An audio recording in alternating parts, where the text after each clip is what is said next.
જય શ્રી કૃષ્ણ મિત્રો, આજે હું બનાવી રહી છું મલાઈ ઘેવર. તો હું કેવી રીતે બનાવું છું એ તમને બતાવું. ચલો, મેં અહીંયા એક બાઉલમાં 40 ml ઘી લીધું છે.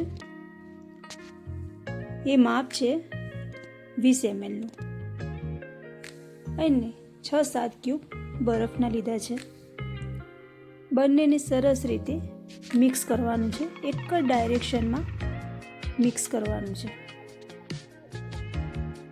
કલર ચેન્જ થઈ જાય ત્યાં સુધી મિક્સ કરતું રહેવાનું છે. જો એકદમ ફ્લફી થઈ ગયું છે પછી બરફના ટુકડા આપણે કાઢી લેવાના છે. જો સરસ બેટર થઈ ગયું છે પછી એક બાઉલ મેંદો લેવાનો છે અને અડધો બાઉલ ચણાનો લોટ લેવાનો છે. બંનેને સરસ રીતે મિક્સ કરવાનું છે. ઘી અને લોટ બંને મિક્સ થઈ જવા જોઈએ અને સરસ લોટ છૂટો થઈ જાય એવી રીતે મિક્સ કરવાનું છે. જો મિક્સ થઈ ગયો છે, લોટ આવી રીતે છૂટો રાખવાનો છે, એકદમ કરકરો દાણેદાર. પછી એમાં ઠંડુ પાણી એડ કરવાનું છે અને હલકા હાથે આપણે એને મિક્સ કરવાનું છે. મેં 3 બાઉલ પાણી લીધું છે, એકદમ ફ્રીજનું ઠંડુ, અને એકદમ સ્મૂથ બેટર બનાવવાનું છે.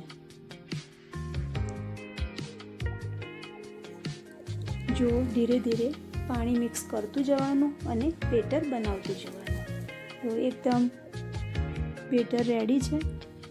બિલકુલ લમ્સ ના રહે એવી રીતે મિક્સ કરવાનું છે. એક ચાયણીમાં બેટરને ગાળી લીધું છે અને 1 લીંબુનો રસ એડ કરી દીધું છે. લીંબુ નાખવાથી ઘેવરમાં જાળીઓ સારી પડે. જો સરસ રીતે બેટર રેડી છે. આટલું પતલું રાખવાનું છે. પછી આપણે 10-15 મિનિટ માટે ફ્રીજમાં રાખવાનું છે ઠંડુ કરવા માટે. હવે આપણે મલાઈ બનાવવા માટે એક મોટું વાસણ લેવાનું છે. મેં અહીંયા નોનસ્ટિક કઢાઈ લીધી છે. એમાં 1 કપ દૂધ અને અડધો કપ મિલ્ક પાવડર અને થોડું કેસર લીધું છે. પછી એમાં 1 ચમચી ઇલાયચી પાવડર એડ કરવાનો છે. એનાથી ટેસ્ટ અને સ્મેલ સારી આવે છે.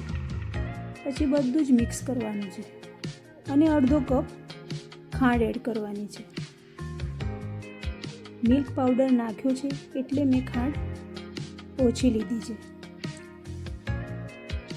તમારી ક્વોન્ટિટી પ્રમાણે તમે દૂધની જેટલી ક્વોન્ટિટી હોય એ પ્રમાણે તમે ખાંડ નાખી શકો છો. જો સરસ રીતે બધું મિક્સ કરવાનું છે. કેસર નાખ્યું છે એટલે યલો કલર આવી ગયો છે દૂધનો. જો બિલકુલ તળીએ ચોટે નહીં એનું ધ્યાન રાખવાનું છે. કઢાઈ હંમેશા જાડા તળિયાની લેવાની છે. જો એકદમ થીક થવા લાગ્યું છે ને આપણી મલાઈ તૈયાર છે. હવે ચાસણી માટે 1 કપ પાણી લેવાનું છે અને અડધો કપ ખાંડ લેવાની છે. બંનેને સરસ રીતે ઉકાળવાનું છે. જો એક તારની ચાસણી આપણી થઈ ગઈ છે. પછી એક તપેલીમાં એકદમ ઘી ગરમ કરવાનું છે અને પછી આપણે બેટર એમાં એડ કરવાનું છે. જો ચમચા વડે થોડું થોડું કરીને બેટરને એડ કરવાનું છે. બેટર એકદમ ઠંડુ હોવું જોઈએ અને ઘી એકદમ ગરમ હોવું જોઈએ, તો જ ઘેવર સારું બને. અને એક સ્ટીક વડે કે 1 ચમચી વડે એને હોલ પાડવાનું છે. તો સરસ રીતે એકદમ ગેસની ફ્લેમ વધાર કરીને તમારે ઘેવરને બનાવવાનું છે. જો સરસ રીતે ઘેવર થયું છે, એકદમ જાળીદાર બનીને તૈયાર થયું છે. પછી એની ઉપર આપણે ખાંડની ચાસણી પાથરવાની છે અને મલાઈ પાથરવાની છે.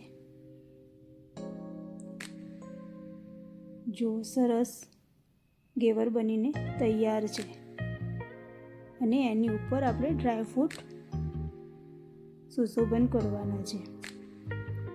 કરકરો અને રસથી ભરપૂર બને છે. દરેક પ્રસંગને બનાવે છે ખાસ. રાજસ્થાનની મીઠી ઓળખ છે ઘેવર. એકવાર ખાશો તો વારંવાર યાદ આવશે.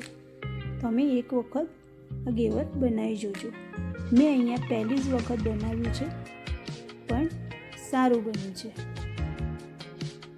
તમે પણ એક વખત બનાવજો અને મને કોમેન્ટમાં જરૂર જણાવજો. પછી એની ઉપર મેં થોડા કેસર એડ કર્યા છે. જુઓ, સરસ ઘેવર તૈયાર છે. એકદમ ક્રિસ્પી અને અંદરથી સોફ્ટ બનીને તૈયાર છે. જો એકદમ જાળીદાર બન્યું છે. મારો આ વિડીયો ગમ્યો હોય તો લાઈક જરૂર કરજો.